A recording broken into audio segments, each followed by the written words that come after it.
I'm Chris Hanson, founder of Karate Unity on YouTube, Facebook, and Instagram. You can also find me at karateunity.ca. Welcome to my cross-training journey, exploring other combat sports and arts, helping me functionalize and understand my karate better. My global mission is to foster a tribal community where we can all train, learn, and share regardless of style, rank, organization, and gender. Welcome to the Karate Unity. Big shout out to Ken Knight of Kenfu TV. Thanks for your technical help. Next up, we have the dynamic duo Dana Hernandez and fight legend Bas Rutten on martial arts life and unity. Dana is a California-based fitness, self-defense, and nutritional coach, changing and unifying the lives of others.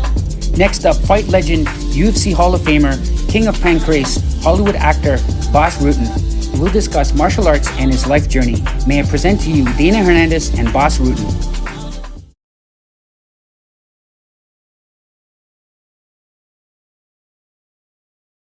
There we go.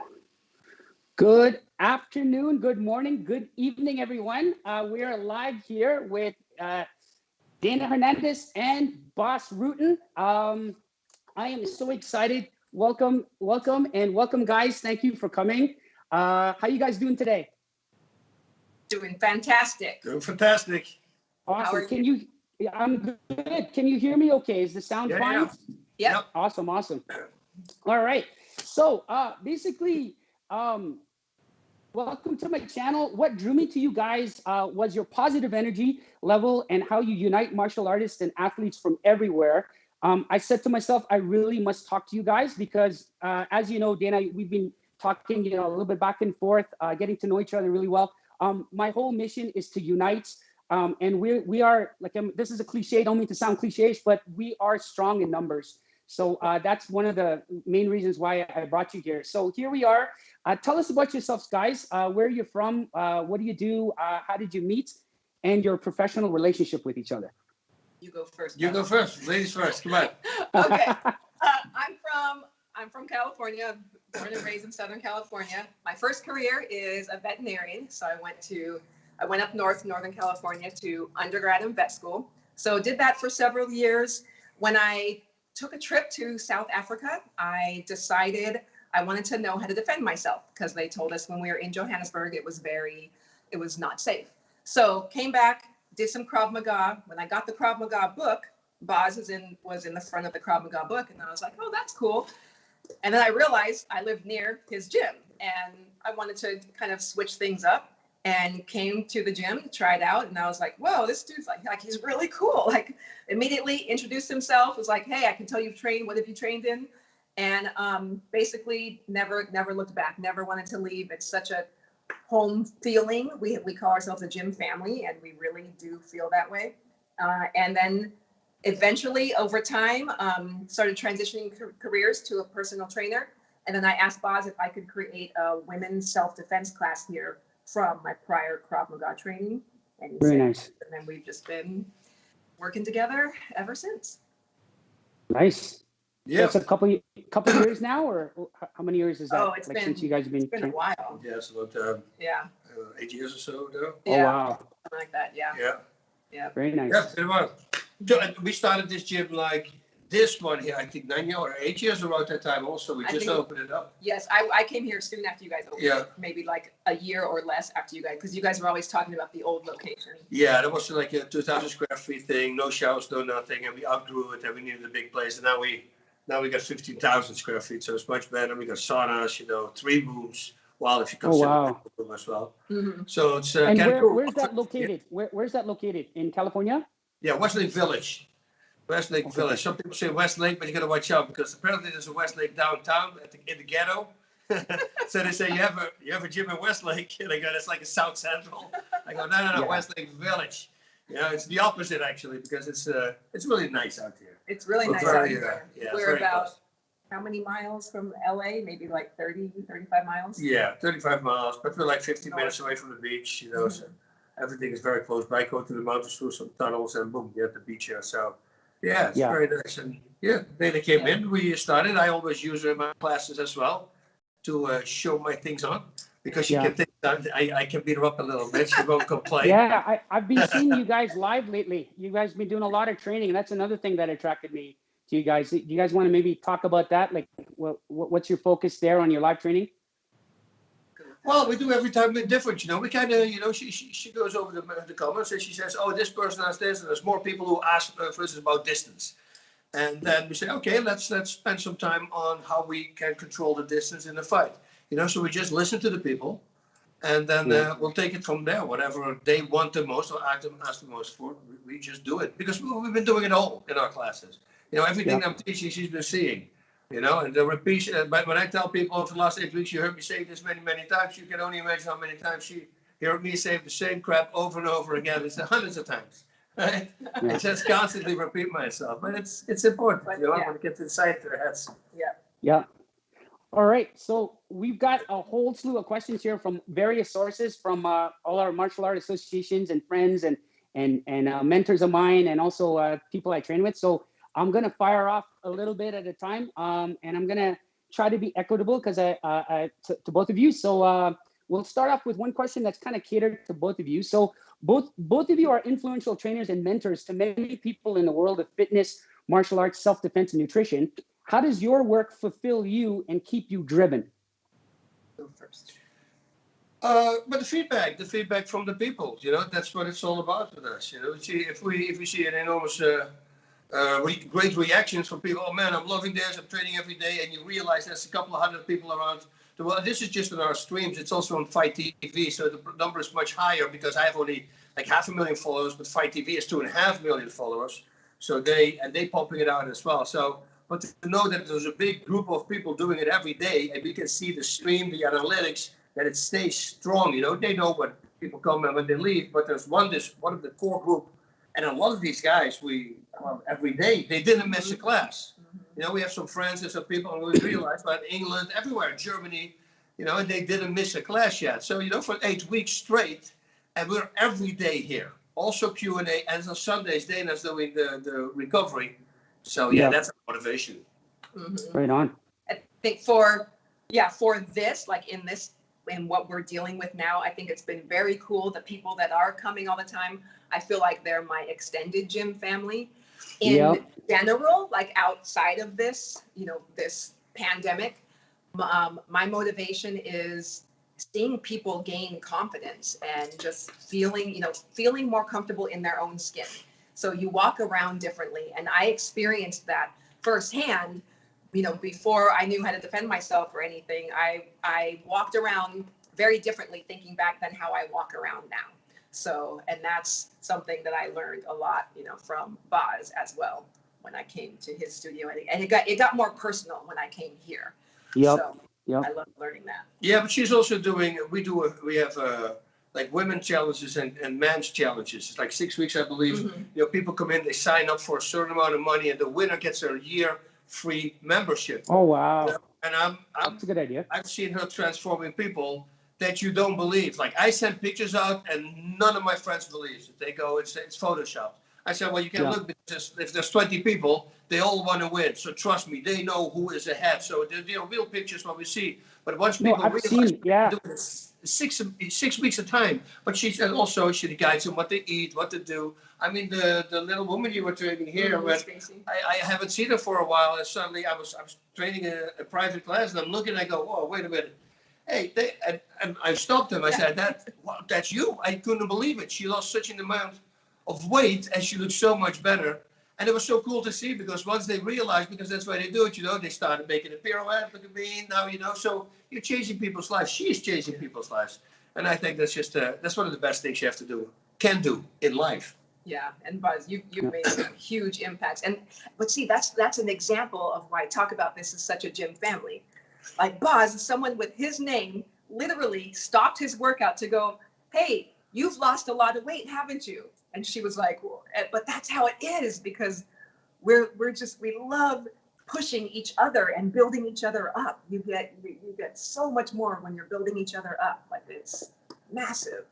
Yeah, it was really hard at the beginning, but when the pandemic started, to say, and everybody, we're on group chats, and people go like, because it's such a bond right now that we have here. There's no rotten apples. We have nothing. We got rid of all these people over the years. And right now, it's like everybody, like it's a family. It literally is. People come in here. There's people here 5 times a day.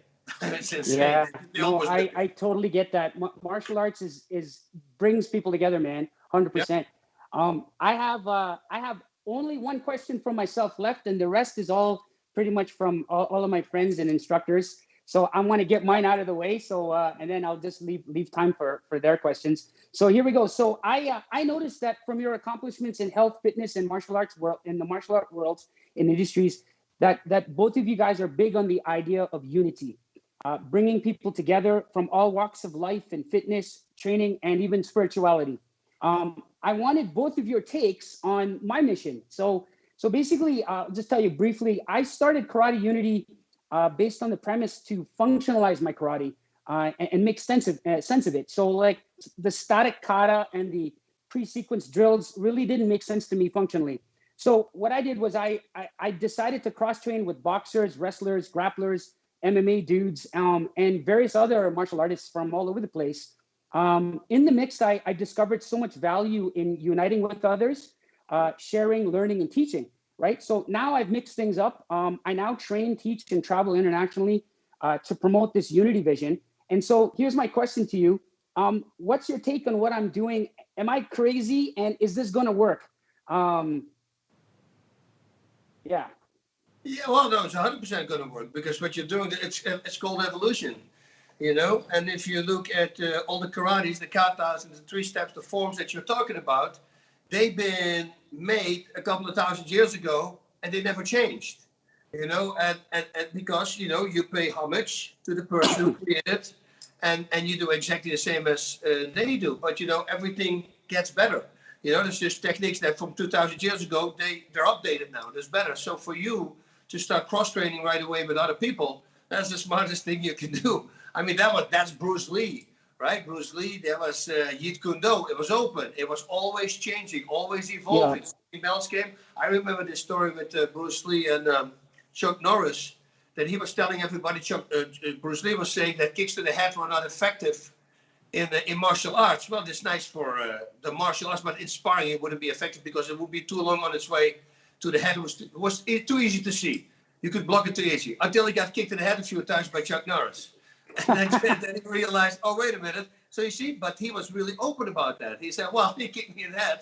I realized that they are effective. Let's add it in there. You see, perfect. And I love people like that who are open. I had a coach like that. I was sparring with the coach, and I was a green belt or something. Suddenly I kicked him in the head.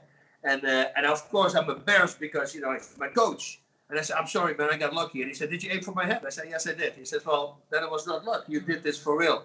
You see? And that's what I always try to do with my students as well. Just be open. And also, if you don't know something, tell them.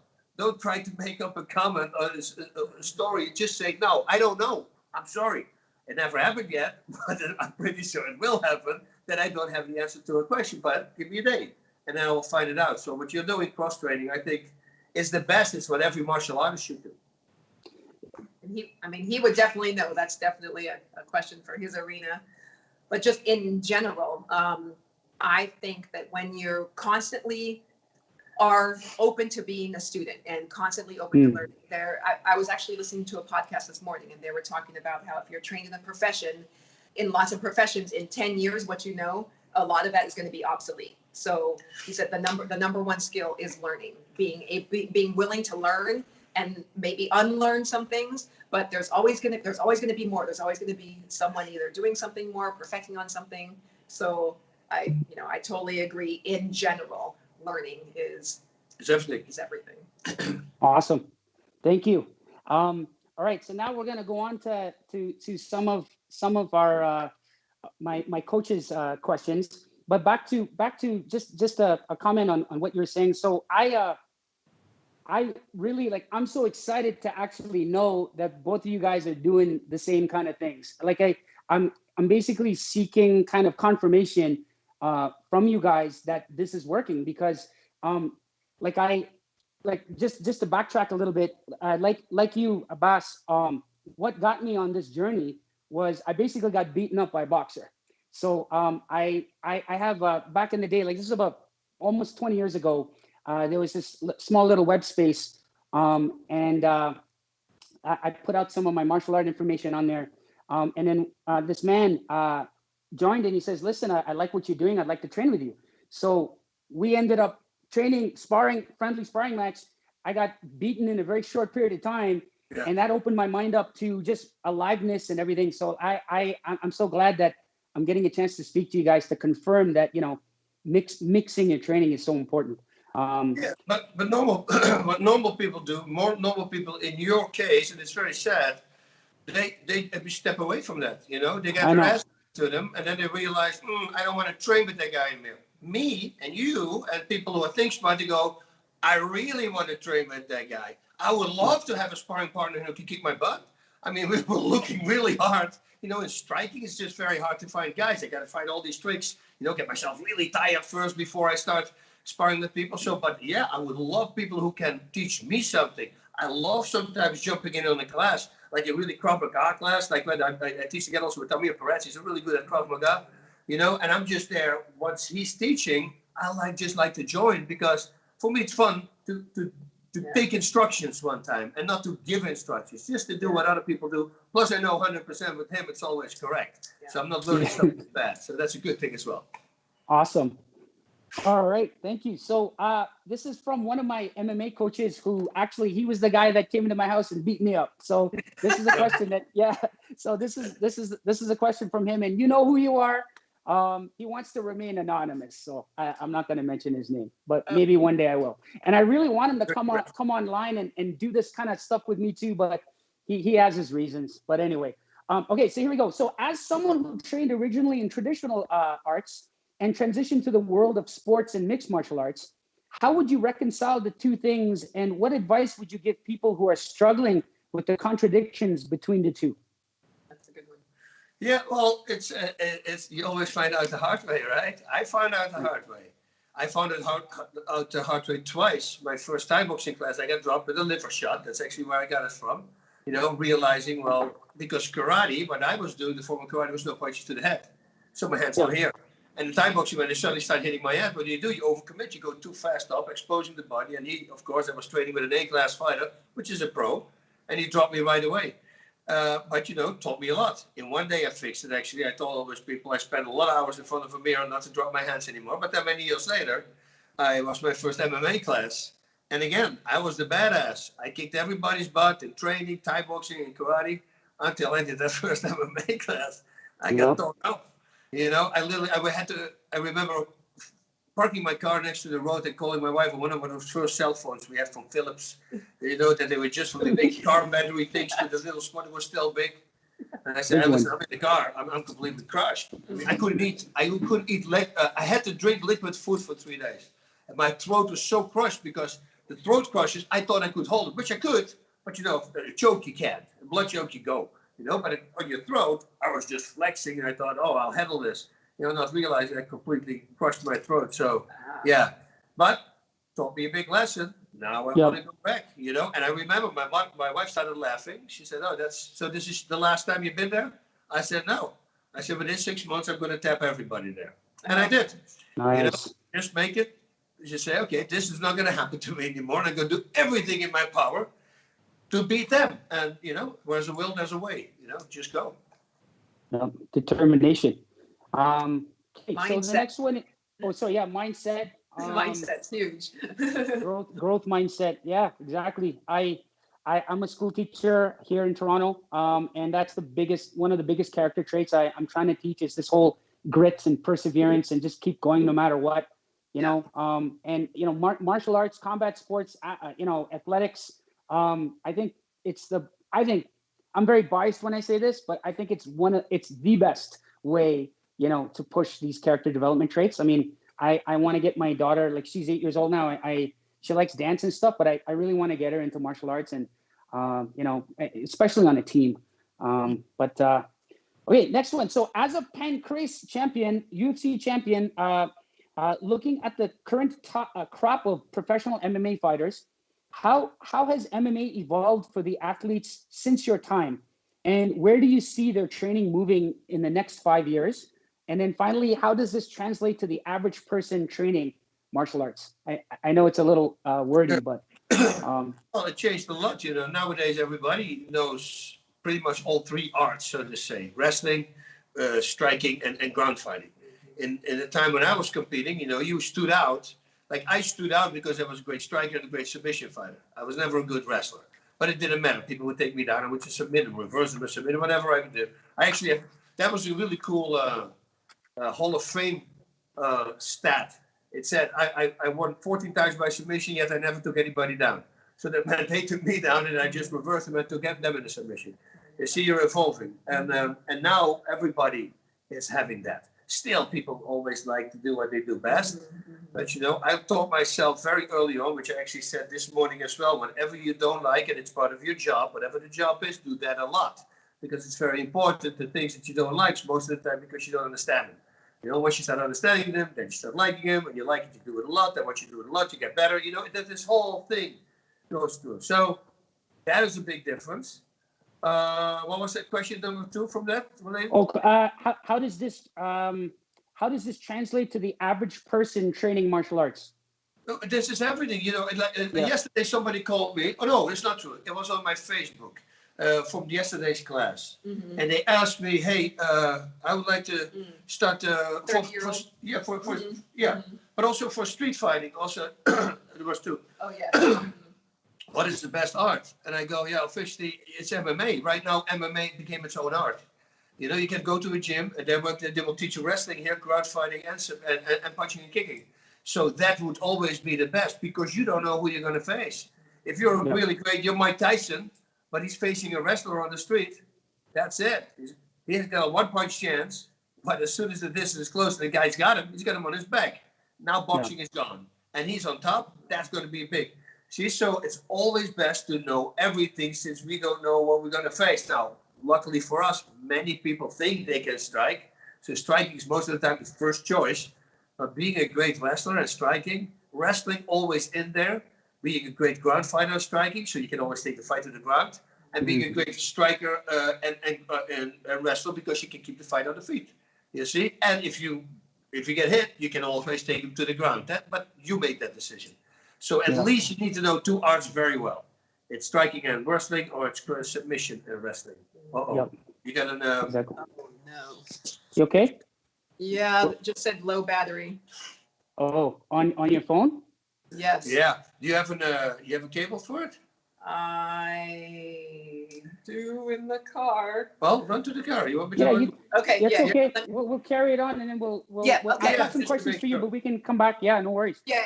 Okay. Well, we'll just talk. You know, I'll keep going, and then you know because it will be a nightmare if the car accident drops suddenly. Yes. Okay, so as a MMA coach, you made famous and entertaining. You made a famous and entertaining self-defense video a few years back. It was one of my favorite ones. You know, the ding, that one. And how has your self-defense training and teaching changed? And what areas are you focused on now when teaching self-defense to your students? Oh, here's my daughter, by the way. Say hi. Hey, daughter. Say hi. How are you? Say hi.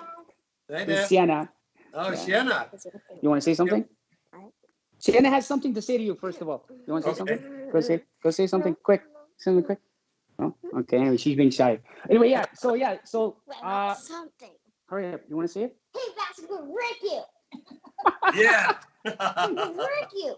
She says she's gonna wreck you. You'll be flying away. I will be there in Toronto one day, and we'll It's fight. a throwdown. It's a throwdown. All right, good. I love Oh, this is my wife, Jen. Hey. Hi. Thanks for being an inspiration. You're very We welcome. both have eczema. Nice. Well, Yeah. she's come running in here. This lady set it all up. I'm good. Yeah. Good. Anyway, just wanted to meet my family, but is Dana okay or? Yeah, she's here. Okay. So fine. I think we're getting very close to having it Yeah, done. no So worries. good. Yeah, just tell us about your self-defense, that video, and like how has your teaching self-defense changed? Or do you want to wait for Dana first? No. We'll see if we get more. Or we're looking for an extension cord. So what my self-defense? I don't teach too much self-defense. You know, I love to teach it. I'm doing striking, a lot of striking here. When I do self-defense, is together with Amir Perez. We do these seminars for LA, law enforcement, you know, military, you know, the highlight the seals with all these guys, and that's been always very curious, and then I go in full in, but it's how do I say? It's a two-edged knife. It's a two-edged sword, whatever you want to call it.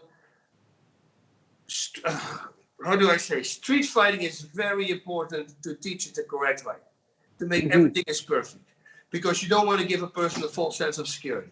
You know, you don't want to have a friend who's getting attacked by somebody pulls a knife, and then him, because he's been training, so to say, in the self-defense system, when they taught how to remove a knife, but you know, maybe they taught the incorrect way. You know, and maybe he tells his friend, "Hey, don't worry, step back, I got it," and then he get killed. You see, it's a big pressure for a self-defense teacher. You know, there are self-defense teachers out there, and I think they should be held responsible for what they're teaching, because some of these things that they teach is completely wrong, and it can literally kill a person. You know, because they do something wrong. So for those guys, people ask me all the time, what is the best system? Well, I like Krav Maga worldwide, the organization, because they always update also. Okay. And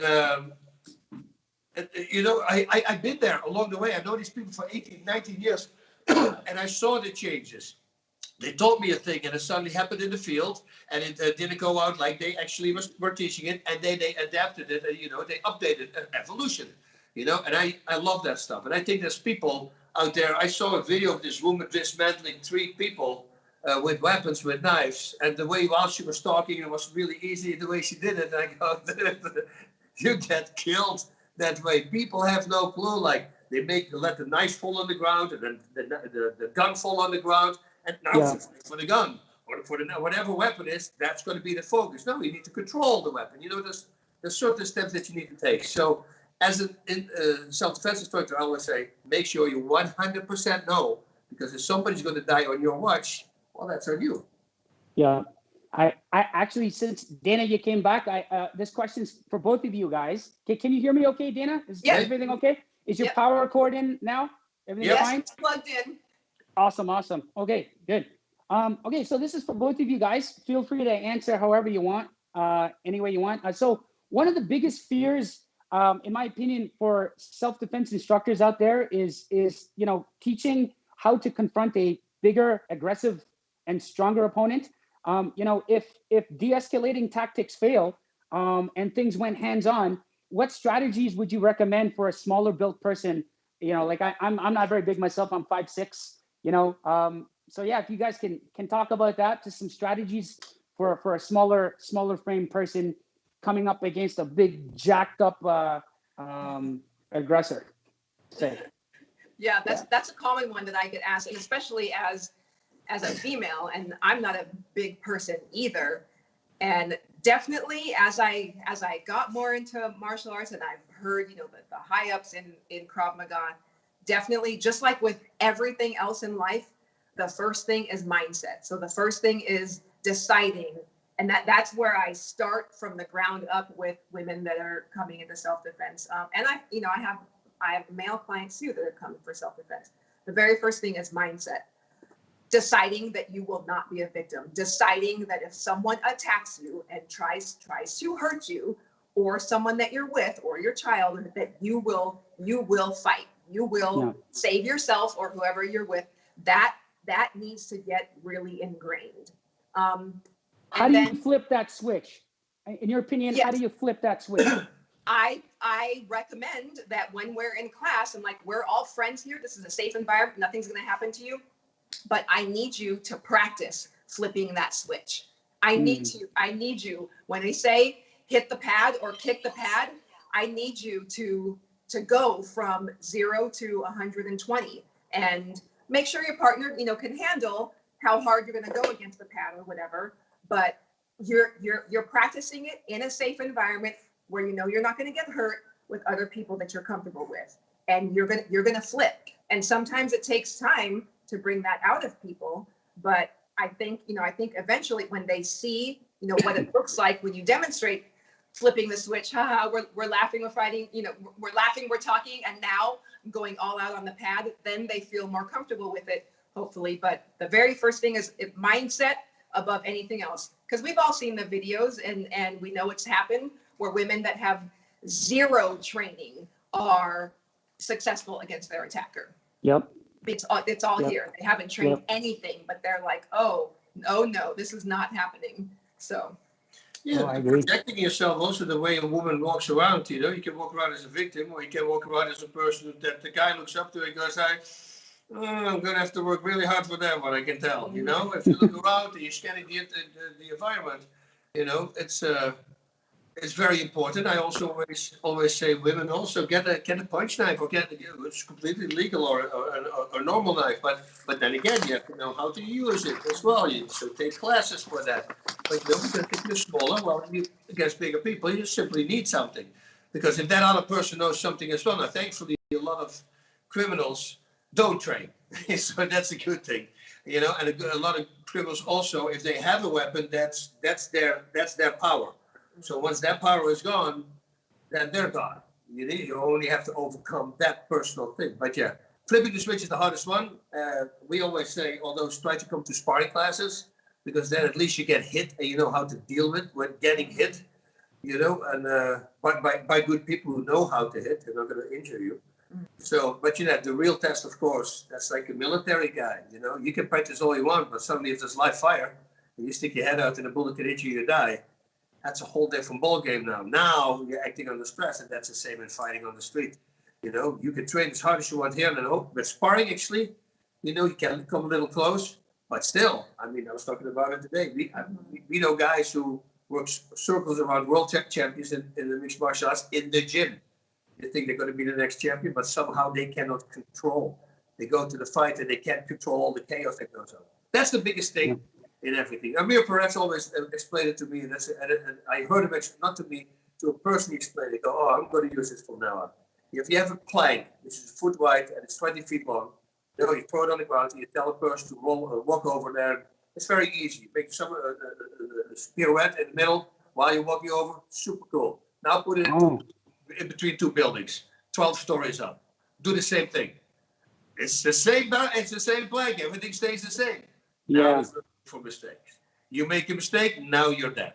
And that is the thing that you have in fighting. Well, you're not going to die, but you're going to get knocked out. You're going to get submitted. And on the street, you might indeed die, you see. And some people freeze on it, and some people don't. And most of the time with fighting on the street, since they don't have they don't know what's going to happen. So they can't prepare themselves for it. The fight, you know it's going to come, and the nerves start building up slowly but surely. But the street fight is suddenly there. So at least you don't have all that thinking, and it just goes automatically in there. But mindset is the most important, scanning the environment and trying to avoid it. Situational awareness. 9 out of 10 times you can simply avoid it. Big time. Around. Yeah, totally. Awesome. We're going to take another, I'm going to ask a few more questions, and then I'm going to check the feed because it's exploding right now. There's a lot of interaction, so I'm going to check that in a second. So sorry, guys, bear with me. Thank you so much for putting all your comments in. I'm going to try my best to get to it. And if I don't, I'll share it later on, and we can maybe, answer them after this hour. But okay, so I have a question from one of my MMA coaches. He asked about Mike Tyson. So Mike Tyson has recently posted some videos of him hitting the pads, and there is talk of him returning for an exhibition bout at 53 years old. If you were training Tyson or an older athlete, what type of training would you focus on to get him or her ready for a competition? Well, I would even let him do sprawls, you know, just because they get you so freaking tired. You know, so while in boxing, I know sprawling is not allowed, and takedowns are not allowed in boxing, but as a stamina thing, because the older you get, the more stamina problems you're going to have, right? It's not like he can't go, like I would go 4 times a week full power when I was training. There's no way I can do this right now. But when I say 100%, I mean 100%. When I see other people go 100%, they go 70% compared to mine. You know, because it's a whole different ball game. I'll go, you know, but I can do it only 4 times a week, and that was when I was like 35. So for him to be 53, well, he's going to get tested. There's no steroids, no nothing, because otherwise you can, you know, if they give you steroids, then you recoup faster again because you kind of rejuvenate. And then you can do it. But that's cheating, and thankfully they're not going to do it. But the same problem has his opponent, which I believe is going to be Holyfield. You know, so both guys are the same age. So they really have to watch out how many times they go hard. But if you see Mike now already, I mean, if you watched him a year ago, he was pretty big. Yeah. And I saw him on sports. I saw him on a Facebook page yesterday, and it was a longer clip. It was not just a Twitter clip that we saw before. And it's very scary how he looks. He looks really good. He's got a lot of power, and he looks completely lean again. So I have high hopes for him. Some people have been asking me what's going to happen. I said, well, I'm looking back at the fight when he got knocked out in Tokyo. And after that fight, he said, this is not me anymore. I'm going to stop. And most of the time, when you see yourself, that's not you anymore. Like I would ever back of my career, I can say that too. I'm not that guy anymore. I'm a much nicer guy now. I know what I was thinking. I really wanted to hurt the person. I don't have that anymore. And when he said it, I go, okay, you know, he's done. But he had a lot of other problems in his life too, right? A lot of stuff went on at that moment. Now, after all these years, I think he's pretty cool and relaxed. You know, he calmed down. He had that stand-up routine, you know. I think he's in a really good headspace. I think he can really do some damage, but the only way to find that out is literally to actually to do it. Yeah. It's cool to see him though back, you know, to like just his signature, you know, his head movement and his quick up the centers, and I just got goosebumps when I saw that clip up there. Me too. Yeah, man. Especially the rotation, what I always talk about. And now we have the guy coming back, freaking rotating his body with every single punch. Oof. Oh yeah. Yeah. But okay, so man, I got a couple of questions here, and then let me just check the feed and see what people are saying. So hey guys, how's it going? Some shout outs to so we've got people from a lot of my UK associates. So Goshin Jitsu and Kudo Academy, how's it going? Brian Bates, Zanshin Karate Academy, what's up? Let's see, yeah, all my British posse is all there. A lot of my good friends too that we grew up, well, all my high school friends since cool. like over like I've known these guys for like 3 decades, man. So shout out to all you guys. I got a question from, okay, his name is Mark Borsboom. He's a Dutch Filipino man. We went to high school together. His dad is a heavy duty judoka. Mark trained in Japan in Aikido for many years, and he wanted me to, and he loves cross training. And he loves you guys. Bas especially, he's been following you from the beginning of time. So he has this question, and here's the question. You are a legend and took the journey from a pioneer fighter in what was a blossoming sport. That road turned, and now you are a celebrity and mentor. What lesson would you say was the most important from where you started and where you are now? Good one. Well, it's something I always did. It's I just always stayed myself. I don't think, like, people always, every single time, oh man, you're exactly the same as you're on TV. I go, yeah, I would. And I know guys who are not. And I think it's just a strain. You know, like every time I interview people and they're completely different in the green room before the interview, and then suddenly on air they're so weird. You know, they have to change the whole time. I think it's a hard job. Just be yourself and have fun with what you're doing. And what we said this morning, listen to constructive criticism. You know, I think that's a big word for people. And don't say no. Learn how to say no. No is a powerful word. You know, I'm a people pleaser, and I like to help everybody. And sometimes my own family is actually falling victim to it because, you know, I pay more attention. Oh yeah, but this guy has asthma, and this kid has eczema. Now I want to talk, you know. And sometimes I got to refocus and say, okay, sometimes I have to say, sorry, no, let's do this next week. Right now, I have my kids to take care of. You know, something that's happens in the family. So, yeah, constructive criticism. Always listen to other people. Never have an ego. Never think you're good enough, because that's the end of you. Always think that I did. Always think that my opponent's training harder than me. And so I always pushed it, you know. But, Amen. Listening to constructive criticism, I think, is one of the best ones. Because as fighters, we have an ego, and we don't want to do that. And I think you demonstrate really well the line between ego and confidence, because people, he's gotten a lot of questions on our Q&A saying, you know, was there a fight you ever were scared to go into, or did you ever think anyone would do? And I'll let him answer it, but it's a very good example between being confident, but not having an ego. Ego and confidence. Yeah, go ahead. I'd like to know that distinction from Well, your point you of view. can lose, you know. They can probably get Mike Tyson, you know. I'm not going to box him. That's very simple. There's no way because he's going to knock me out. I know that. Yeah. You know, but if they say you want to fight MMA, yeah, who's going to win? I'm going to win. Who you fight Fedor Emelianenko? Who's going to win? I'm going to win. But, you know, anybody put me up against Adesanya, anybody, who's going to win? I'm going to win. But that's just a way for me to not already in my head. If I tell myself that I might lose this fight, I just think that it's a healthy way for a fighter to go to a fight. You know, I think you should be 100% convinced you're going to win, and then you just hope for the best that you were right. But going to say, yeah, no, I might lose that one, I don't think it's a smart thing to do for a fighter. I think you need 100% confidence going in, because if you say that, and it translates to so many other areas in life. If he were to say, "Oh, I might lose," he's already defeated himself. Yeah. And if you think about so many other areas, if you know, whatever. Oh, I want to fit into my old jeans. You know, people say that. Oh, but maybe I can't. Okay, you've already defeated yourself. Yeah. You need to see the confidence, because your mind sees it first, and then your brain will help you figure out a way to achieve it. So it's just about having confidence. Like that story, I think I can, right? Little thing, but you know, and also Thomas the Train, right? I think I can. It's going to be what I thought. You know, there's suddenly 3 guys on the street.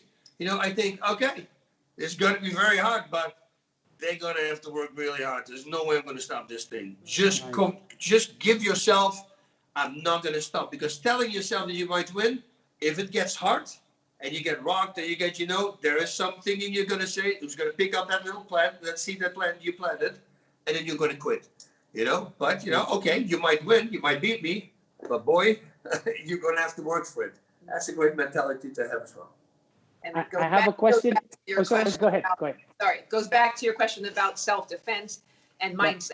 You know, if a woman that's getting attacked by a 6'5" guy thinks, oh, he can probably, you know, take me and hurt me, but like you can't. You have to be like, you know, I'm going to save myself. I'm going to keep going no matter what. Yeah, plus women. What people don't know, you know, a lot of men are afraid of women. A woman, when a woman starts, hey, hell has no. I live with 2 of them. Right? I know. I live with 2 of them. I know. My daughter and my wife. But it is true. You know, you go because in the beginning you don't expect it, and if suddenly they go, what? They get in your face. You go, whoa, relax. You know, a woman has a lot of power. They just need to know it. You know, just walk around, present yourself. Don't be the victim. Boom, scanning. Yeah. Situational awareness. Have your keys already in your hand. Don't start looking for them in the bag when you walk to a car in a dark place. All that, preferably have it between your fingers. Why not? You just everywhere.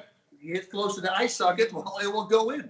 You know, you need to just be ready. And people need to see that, and then we'll make them look for a person that is going to be easier to attack. Yes. We've got 10 minutes left, so I want to use the time wisely, and I don't want to take up your time. So I'm going to maybe take a couple of questions from the feed, and then finish off with some questions here, and then some closing remarks. And so okay, so the next question is from Kieran Mackenzie. He's a good friend of mine from the UK. He was supposed to come down and train with me here and do some cross training, and I was going to introduce him to my MMA coach and everything, but then COVID hit. But anyway, so shout out to Kieran. How you doing, Kieran? Thanks for your question. So Kieran asks, this one's for Bas, but you guys could collaborate. What was the most important skill that you practiced for your fights? Striking, grappling, or whatnot? Like what's the most important skill or attribute? I think you talked about this already, but Kieran wants to know. Yeah, but there you go. It's everything. It really is. Because like I said, I don't know what's going to happen. People say, what's your favorite technique? And then, you know, it could be a stupid answer, but this is the one I'm going to win with. And which is it? Well, whatever he's going to give to me. You know, I have certain setups, certain triggers that I do something, they react a certain way, and I capitalize on that, and I go for a submission. But you have to know them all. So for me, that's why I'm so proud of my record. I got like, I said, 40 submissions, 11 knockouts, all different knockouts, even though a lot of liver shots, but there's a kick, a knee, a right straight to the liver, a left hook to the back, you know, all different kind of ones. But so submissions. You name a submission, I mean, I did heel hooks, inverted heel hooks, arm bars, triangle chokes, knee bars, toe holds. I mean, kimura. I mean, you name the submission, chokes. I mean, I pretty much use every submission there is. You know, because I just know everything. You make a mistake, I'll go side choke. Oh, you got this mistake, I got rear naked. Oh, you got a triangle choke. So that is the thing. You just have to make sure that you get good at everything. And the trick for that is to pick just one or two things out and start working on those. Everybody wants everything too fast. They think like 10 things that simultaneously never going to work. Take your time. And the most important thing is to find a part. Like in striking, whatever counts in striking counts the same in ground fighting. If I can hit her with the right straight, well, it's a simple punch and right straight. Now I need to create a way in order to still land that right straight. A distraction with a certain combination, boom. That's the right. It's the same as submissions. Everybody knows the setup to a straight armbar from the mount.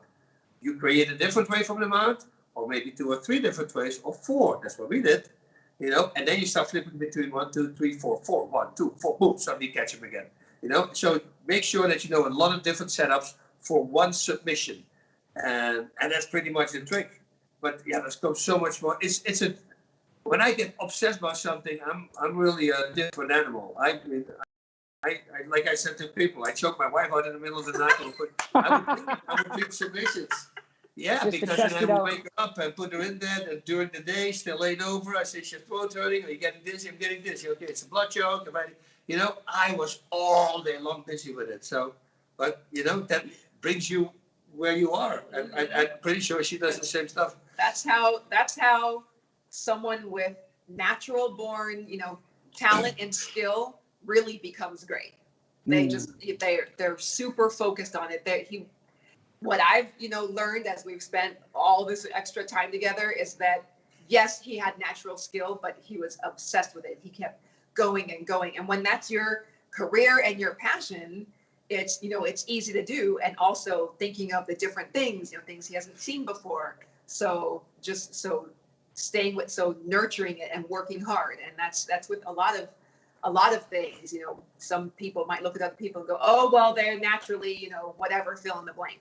The people that are great, they worked really hard too. They didn't just rely on their natural skill. They worked hard. And write things down. Again, this morning was one of those workouts. I said, write everything down that you see. Boxing combination, knockout, write the setup down. Thai boxing combination, another knockout, head kick, whatever it is, write it down. Go back in time and say, did you do something special to that led up to that knockout? Because most of the time there's a setup. Try to figure out that setup.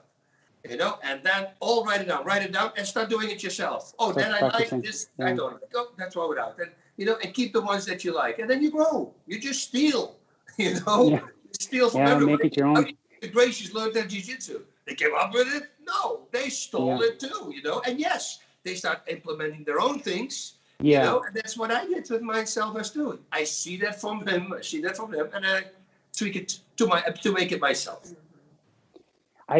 I have a mindset question for both of you. So this is from Nick Garachi. How you doing, Nick? Nick is he's one of the senior instructors of Verizon MMA and Taylor Jiu-Jitsu here in Toronto. Amazing grappler. So I can't wait. We've been messaging each other back and forth. I can't wait till this COVID ends so we can start touching and grappling and moving. You know, like it's just this solo stuff is driving me nuts. But anyway, so Nick asked, what mindset separates an amateur or pro fighter from a champion? Sorry, an amateur pro fighter or pro fighter from a champion. Yeah. What's the mindset difference? But nothing, because I was an amateur before pretty much, right? I mean, I went right away pro, but I never fought before, so it was kind of amateur. In the kickboxing I did was the same mindset. The mindset is, it starts when you start. You say, what do you want to do with this sport? Right away, when I started training, I wanted to compete and I wanted to be the best. That's always. I've been an athlete. I've been track and field. I was really good at track and field as well. Decathlon was my thing. You know, crazy high jump, long jumps, discus, shot put, whatever. I was going to do decathlon. You know, that was my thing. Bruce Jenner, he was my hero, actually. 1967 Olympic gold medalist in decathlon. But also, it's like, I'm going to do it. I want to be Dutch champion. And then once we have Dutch champion, we're going to see if we can make it European and world champion. That was the same in Thai boxing. And it's the same in you know, as soon as I started, although I have to say, in MMA was not really, because I didn't know, I had no clue that I was so good. I just found that out by accident when I was rolling with the American guys. The American guys always thought they were here with the submission game, and I was here. That's what I always thought, until I rolled with them, and then I realized I'm much better than I think I am. Chopped them down. You chopped them down. No, but you see, but with the submissions, and I was like, oh, I submit these guys. I never expected, and that was the moment I came home and told my wife, I think I can be a champion in this now, because now I realize I can beat these guys with submission. I never expected that, you know. So sometimes your mind holds you back, and you have to really know that. If I didn't have that experience, maybe it would have been okay, but maybe it wouldn't. So it's good to. You're always stronger. Everybody is always stronger than they think they are. You're much stronger. It's like holding your breath. You know, I can hold a minute your breath. You can do 2 minutes already. Although the alarm bell that tells you to take a breath goes out 80% before you really have to do it. Like far before. Once you mentally just get crushed through it. What do you think, like Stick Severance and holds his breath for 21 minutes? You know, he learns how to push that away. But it's what women mindset as well, you know. You want to do something, you want to change your body. Well, you're gonna have to push and change your body. Every decision, pretty much, every decision begins in your mind. Yeah.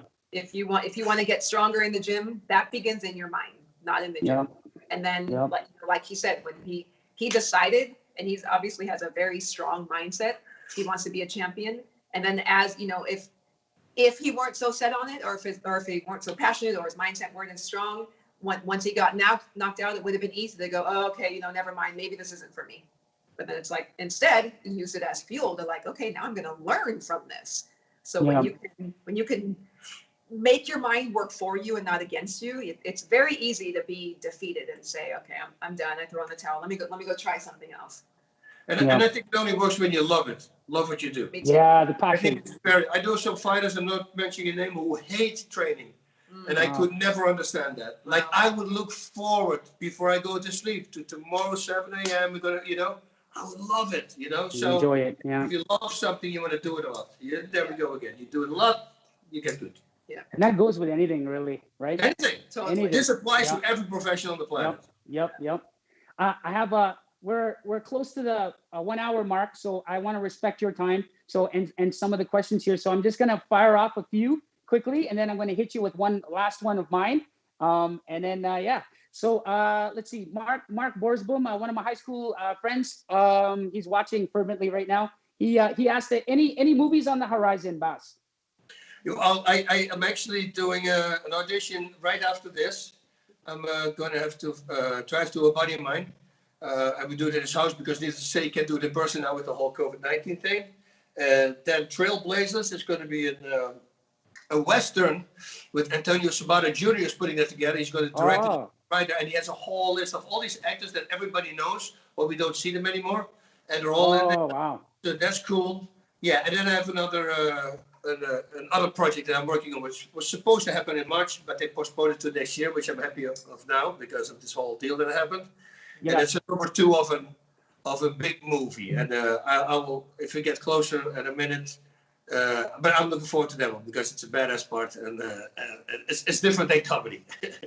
and in the Trailblazer, in the Western, I'm going to be a very bad person.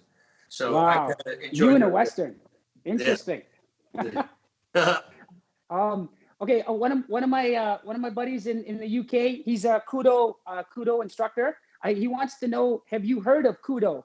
Do you think you can knock someone out with a headbutt if you have to fight against it? Because Kudo uses that mask, and they do a lot of headbutts on the inside. Like, so he wants to know if you've heard of Kudo, and what do you think of the headbutts? Let's see. Can you knock someone out with a headbutt if you fought with it? Oh, I did a lot. Yeah. At the bouncer. Yeah. Because the reason I use headbutts is if there's not many people, I just knock them out. But if there's a group of people watching who are regulars, and some of them, you know, they're my difficult customers, but I know that if they see me fight, they will never fight there. Then I'll make it a show. And the most intimidating thing to do is headbutting somebody and knock them out, because then people go like, this guy is crazy. And that always helped. So I try to be very, very nice, and I try to diffuse many times. From the 10 situations, 9 times we won't fight, because these people who said that I have 200 street fights, I don't know where they get the number from. It's not true, of course. I had a bunch, but never close to that fight. But I would make sure that once I would go, that whoever was watching, they would go, oh shit, I'll never want to fight this guy. You know, so try to avoid it. And if you can't avoid it, okay, now make it in such a way that it's good. So no, I never heard of Kudo, but kudos to the headbutts. I like that. so there you go, Mal. He hasn't heard of Kudo. Doesn't mean it's bad, but keep doing what you're doing, brother. But yeah, Letwe. I have Dave Leduc, I had it here, who's the world champion in Letwe. Letwe is the art of 9 limbs. So it's Thai boxing, elbows, everything, bare knuckle, headbutts included. And yeah, he was here at the gym and I worked with him, and his elbows were the hardest elbows I've ever felt with the focus mitts. That was a whole different animal. Yeah, Kudo, from what I've seen, like, I don't know too much about it, to be honest. I'm learning more now since I've been in touch with, since this Karate Unity thing started. Like, I've been meeting so many martial artists from everywhere, man. It's unbelievable. So Mal and I, actually, we're going to do a two-way kind of like this too at some point. So stay tuned. Mal and I are going to talk about Kudo, and he really wants to push that agenda. But it's kind of like karate and judo and boxing, and kind of like an MMA twist to it. It's got a MMA flavor with karate mixed in. So yeah, that's what that is. All right, so we've almost come near the end. I'm going to close with this question, and it's a question that's really dear to me, and I think we have, I think all of us, you know, when we talk about this topic I'm about to mention, I think we have some sort of commonality with it. And so here we go. So feel free, both of you guys, to answer this. So I'm going to share a little bit about my childhood. So my childhood bullying experience shaped me. I mean, I grew up in a racially tense times here in the late 60s and early 70s here in Toronto. I was the only Asian kid in my class of Caucasians. How have you experienced bullying, and how is your bullying situation around your childhood? Like, I understand that, you know, Bas, you've experienced bullying around eczema and asthma, you know, and Dana, if you've experienced any kind of bullying in any way, if you guys could talk about that, if you're comfortable with it, and if so, how have you overcome? What have you done what advice would you have for anyone to overcome these situations and cope? I don't really have too much. No?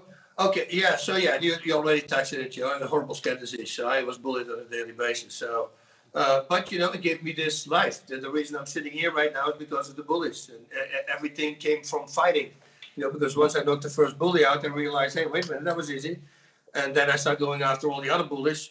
They're also very easy. I go, wait, that maybe. And then, you know, I started competing in Thai boxing, and that felt good. And, you know, it just so, yeah, no, they fueled me. It was great.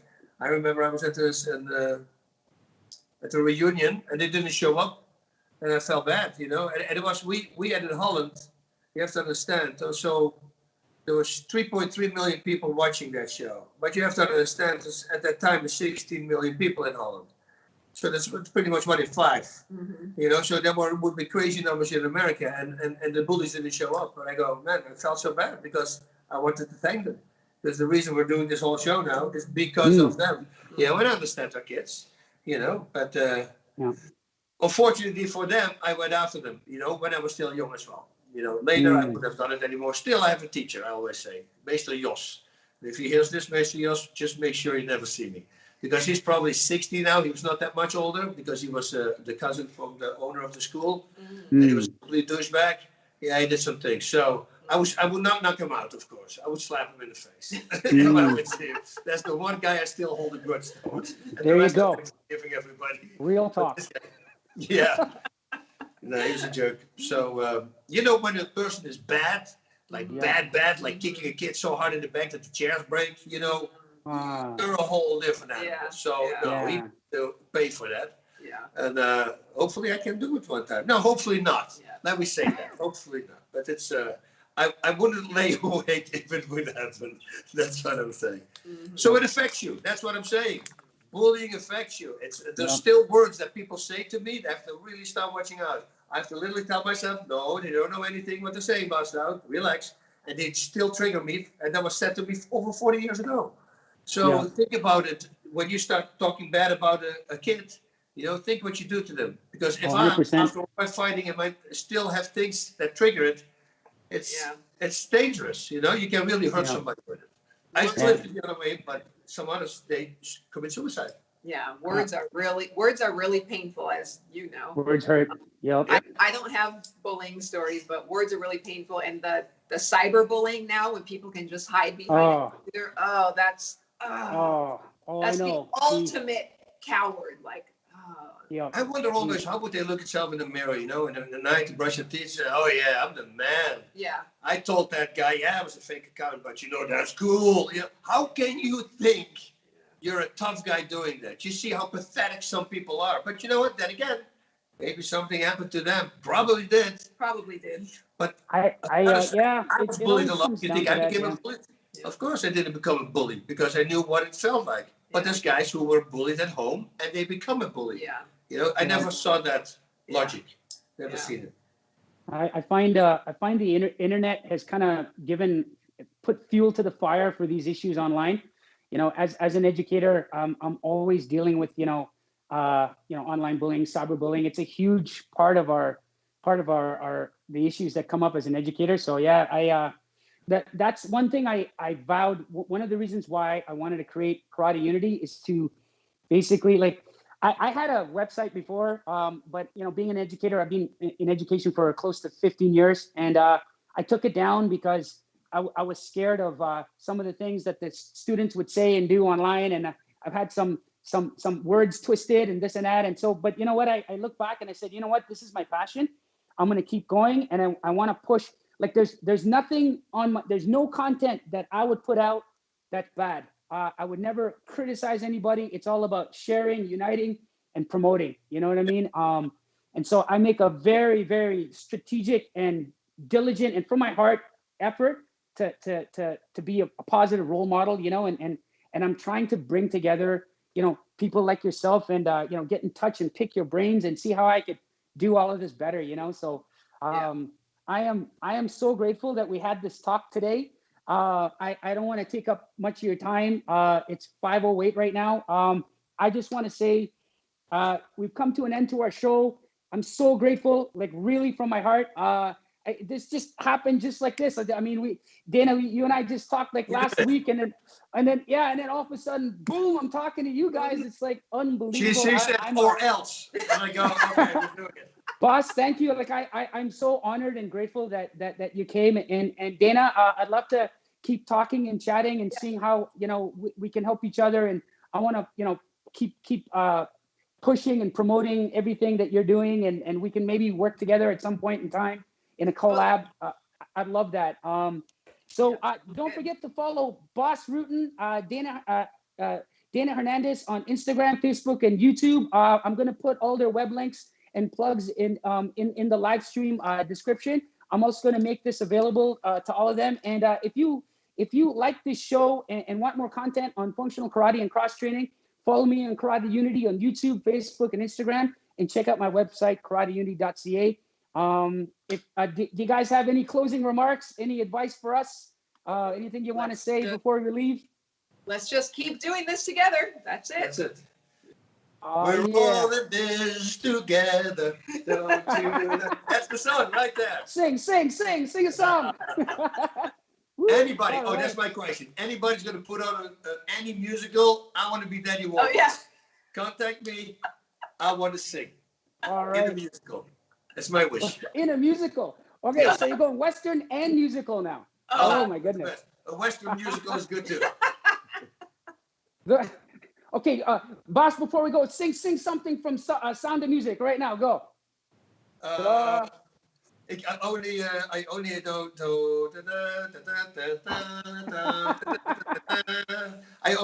only know the Dutch version of it actually. The Dutch version. Yeah, All the right. Dutch version. Well, we can do Phantom of the I was Opera. gonna say we did Phantom of the Opera. Go, the other go. day. Both of you guys, a duet. We should practice. Right. Okay, We should we'll practice. first. I'll get you guys We're on going again. to have to hit a real high note. Oh yeah. Yeah, at the end. Yeah, that won't be. All right. Well, I'd love to come and visit you guys in California and train with you guys, man. Your gym setup, like even the colors and the background and the way you've laid it out, reminds me of the gym that I train out of. Like when I see you guys work out, I'm just so frustrated. I want to get back, you know, but I'll definitely come down and visit you guys, and you guys are welcome to Toronto anytime too, man. Okay, cool. All right. Cool. Sounds good. Yeah. All right. All the best, guys. Thanks. Chris Hanson signing out, and have a great day, evening, or morning. All right. Thank you.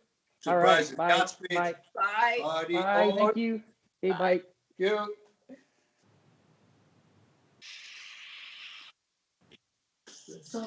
You.